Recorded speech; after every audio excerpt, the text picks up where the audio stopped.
देख रहे हैं Indian horror TV Ashok Kumar के साथ।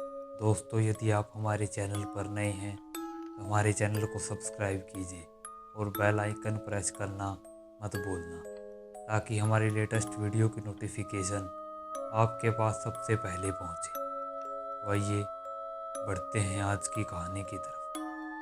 दोस्तों, अक्सर हमें सुनसान रास्तों पर या ऐसे वैसे कहीं पर भी पेशाब या थूक इत्यादि नहीं करना चाहिए, क्योंकि हमारी एक छोटी सी गलती हमारी पूरी ज़िंदगी को नर्क बना सकती है। आज की कहानी रोहित की है। रोहित एक बैंक में मैनेजर के तौर पर ड्यूटी करता था। रोहित वैसे तो अच्छा लड़का था, परंतु उसमें एक बहुत बुरी आदत थी। वह रात में जब घर पर आता था तो अपने दोस्तों के साथ शराब पी कर आता था। एक दिन भी ऐसा नहीं जाता था जब रोहित शराब न पीता हो। अपनी इसी गलती के कारण वह अपनी ज़िंदगी को नर्क बना लेता है। एक दिन की बात है जब रोहित अपने दोस्त राजू के साथ शाम को अपना काम ख़त्म करके जब शराब खाने में बैठा हुआ था, उन दोनों ने खूब जमकर शराब पी और फिर वह राजू और रोहित दोनों कार से अपने घर की तरफ निकलते हैं। रास्ते में रोहित राजू से कार रोकने के लिए कहता है। वह कहता है कि उसे जोर से पेशाब आई है और रोहित वहीं पर कार रुकवा कर पेशाब करने के लिए चला जाता है। रोहित शराब में धुत था। उसे पता नहीं था कि वह कहाँ पर है। वह कार से दूर झाड़ियों में जाकर पेशाब करने लग जाता है, परंतु वह इस बात से अनजान था कि जहाँ पर वह पेशाब कर रहा है वहाँ पर एक समाधि है। उस समाधि से वह बिल्कुल अपरिचित था। उसे पता नहीं था, इसलिए वह नशे में धुत वहीं पर पेशाब कर देता है और अपनी कार में वापस आकर बैठ जाता है। रोहित शाम को घर जाकर सो जाता है। तभी तक उसके साथ कुछ भी गलत नहीं होता, परंतु जब वह पेशाब कर कर वहाँ से निकलता है, तभी से उसके साथ एक काला साया भी उसके साथ उसके घर पर जाता है। रात को जब रोहित सो जाता है तो वह काला साया उसके शरीर में घुस जाता है। अगले दिन जब रोहित उठता है तो उसे अपना सिर भारी महसूस होता है। उसे ऐसा लग रहा था कि जैसे किसी ने भारी भरकम कोई चीज़ उसके सिर पर रख दी हो। वह अपने सिर को पकड़ता हुआ ज़ोर ज़ोर से चिल्लाने लग जाता है। उसकी नसें जैसे फट ही जाएंगी। उसकी इतनी ज़ोर ज़ोर से चिल्लाने की आवाज़ें सुनकर उसके माता पिता उसके पास आते हैं और वह उससे इसका कारण पूछते हैं, परंतु रोहित पागलों की तरह बस अपने सर को पकड़े यहाँ वहाँ घूम रहा था। अचानक से रोहित अपने सर को दीवार से पटकने लग जाता है। रोहित 4 से 5 बार अपना सर दीवार से मारता है और अचानक ही जमीन पर गिरकर बेहोश हो जाता है। कुछ देर बाद जब रोहित को होश आता है तो वह बिल्कुल नॉर्मल होता है। उसे देखकर ऐसा लग रहा था कि जैसे उसके साथ कुछ हुआ ही ना हो। उसका ऐसा रूठा हुआ व्यवहार देखकर उसके माता पिता उसकी टेंशन होने लग जाती। यह उनके बेटे के साथ आखिर क्या हो रहा है। रोहित एक ही पल में बिल्कुल सामान्य हो जाता था, परंतु अगले ही पल वैसे पागलों की तरह हरकत करने लग जाता था कि जैसे यह शरीर उसका नहीं है, इस पर किसी और ही आत्मा का कब्जा हो। वैसे तो रोहित दिन में अपने काम में मगन रहता था, परंतु जैसे जैसे रात का अंधेरा गिरता था वह पागलों की तरह जोर जोर से चिल्लाने लग जाता था।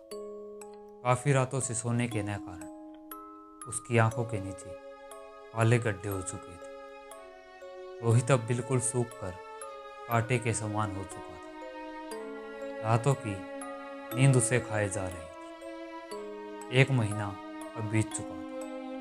रोहित को देखकर उसके माता पिता बस रो ही जा रहे। रोते रोते उनका भी बुरा हाल हो गया, क्योंकि रोहित को देखकर ऐसा लग रहा था कि जैसे वो किसी बड़ी बीमारी से ग्रस्त हो। आखिर में रोहित के मुंह से कुछ शब्द निकलते हैं। वह अपने माता पिता को वह सारी बात बताता है कि कैसे वह शराब खाने से निकलकर एक जगह पर पेशाब करने के लिए रुका था। तभी से उसके साथ ये सब घटनाएं हो रही हैं। उसकी बात सुनकर उसके माता पिता दोनों अगले ही दिनों से एक बाबा के पास ले जाते हैं। बाबा जब रोहित को देखते हैं उसके सिर पर हाथ रखते हैं और अपनी आंखें बंद करके काफ़ी देर कुछ बड़बड़ाते हैं। उन्हें देखकर ऐसा लग रहा था कि वह जैसे अपनी मंत्रों के उच्चारण से यह पता करने की कोशिश कर रहे हो कि रोहित के साथ ऐसा क्या हुआ है। कुछ देर बाद जब बाबा अपनी आंखें खोलते हैं तो वह कहते हैं, अनर्थ और अनर्थ। तुम्हारे इस लड़के ने एक मुसलमान तांत्रिक की कब्र पर पेशाब किया है। वह तांत्रिक बहुत ही गुस्सैल किस्म का है और वह तुम्हारे बेटे को मारने के लिए हर जन कोशिश करने में लगा हुआ है। वह अब इसकी जान लेकर ही छोड़ेगा।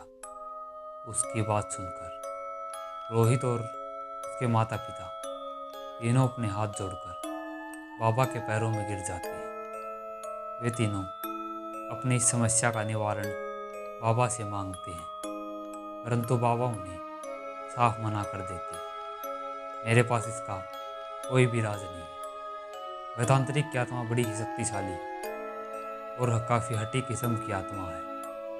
वह मेरे बस से बाहर है। मैं तो तुम्हें बस एक ही उपाय बता सकता हूँ। तुम रोहित को लेकर उसी जगह पर जाओ और उस कब्र के सामने अपना माथा टेक कर वहाँ माफ़ी मांगो। क्या पता वह तांत्रिक की आत्मा इसे माफ़ कर दे और इसके गलतियों का या पश्चाताप करे तो क्या पता वह इसका साया अपने ऊपर से हटा ले। तभी बाबा को नमस्कार करते हुए तीनों वहाँ से निकल जाते हैं।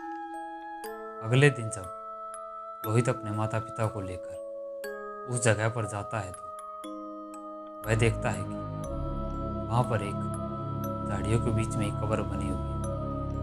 उसे देखकर ऐसा लग रहा था कि जैसे वह काफ़ी वर्षों से यहाँ पर बनाई हो। किसी भी राह चलते आदमी की उस कब्र पर दृष्टि नहीं जा रही थी।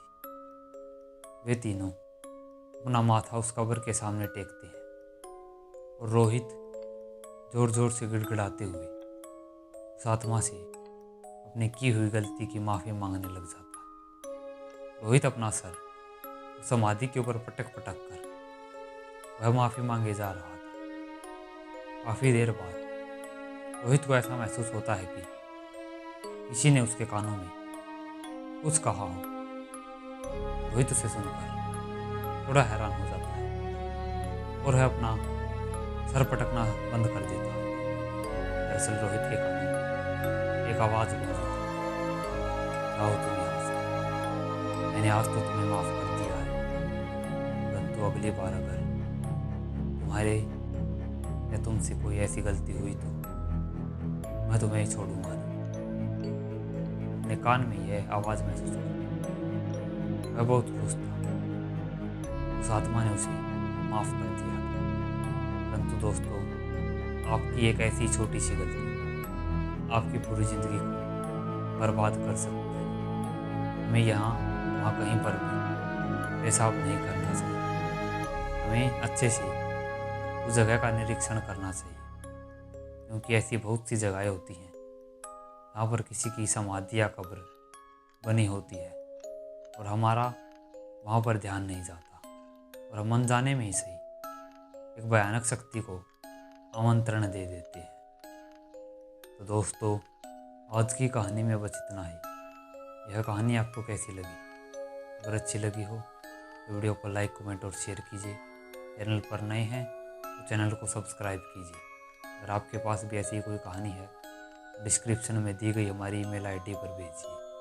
जल्द ही मिलते हैं एक और डरावनी और खौफनाक कहानी के साथ।